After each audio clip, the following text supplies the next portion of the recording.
Welcome once again to Business Live, and we begin with some good news. And the Tema oil refinery tour is set to bounce back in the week coming up, and this is according to a Daily Guide report. And also on the international front, Saudi Arabia's investment conference has gone ahead, with many boycotting the event. We have the details in our summaries next.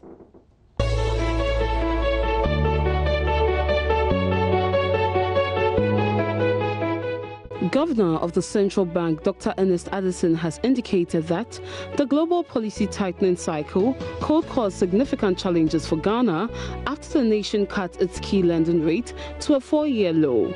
Ghana's Monetary Policy Committee reduced its policy rate by 900 basis points in the past 2 years, with the most recent move in May after inflation slowed to the lowest rate in at least 5 years. While price growth has since picked up, it remains inside the 36% to 10% target band. In an interview with Bloomberg, Dr. Addison said he's not sure the U.S. Federal Reserve is paying enough attention to the effect of its policy moves on economies such as Ghana. He said it is in anticipation of that the policy rate was held at the last 2 meetings of the Ghana Policy Committee. The Tema oil refinery tour has revived its refinery business to provide petroleum products such as diesel and liquefied petroleum gas (LPG) for the domestic and sub-regional market after 4 years of intermittent tolling of crude oil for third parties. The refinery is due to resume the processing of crude oil into finished products next week after taking delivery of 947,000 barrels of crude oil over the weekend. It followed the signing of a crude oil supply deal with BP Oil International, a British oil trader. The oil has since been transferred into tall storage tanks to undergo pre-refinery procedures before it is fed into a distillation column for actual refining to begin. President Nana Akufo-Addo has commissioned the National Communications Authority's Computer Emergency Response Team and the Revenue Assurance and Trafficking Monitoring Center, also known as the Common Platform. Describing these projects as essential building blocks for the realization of government's vision of a digitized Ghana, President Akufo-Addo noted that, for him, these projects signify more than that. With government spending the last 21 months of its stay in office implementing a number of initiatives aimed at driving the country's digitization agenda, the president indicated that it is critical that we deploy the appropriate instruments to secure our nation, our people, our businesses, and our way of life. In execution of the protocols for the Computer Emergency Response Team and the Revenue Assurance and Traffic Monitoring Center, the president indicated that the initiative should see to the transfer of knowledge to enhance learning and the acquisition of skills by Ghanaians.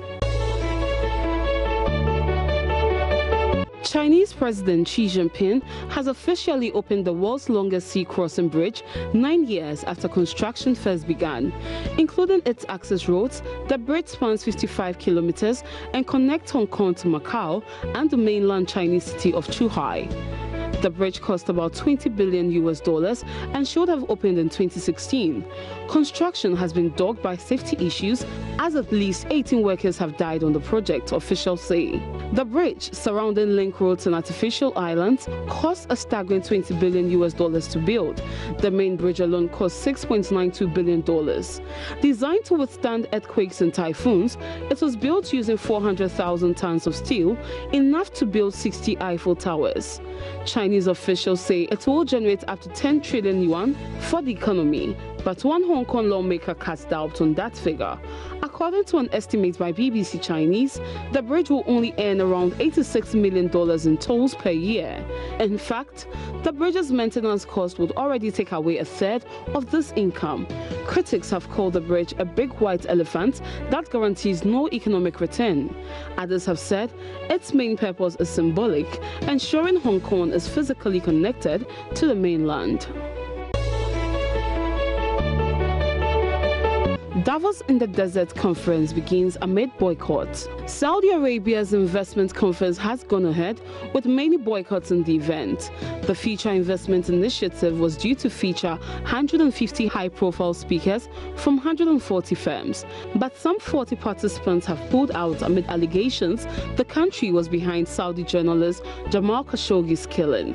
Prominent Saudi critic Khashoggi vanished on 2nd October after visiting the Saudi consulate in Istanbul.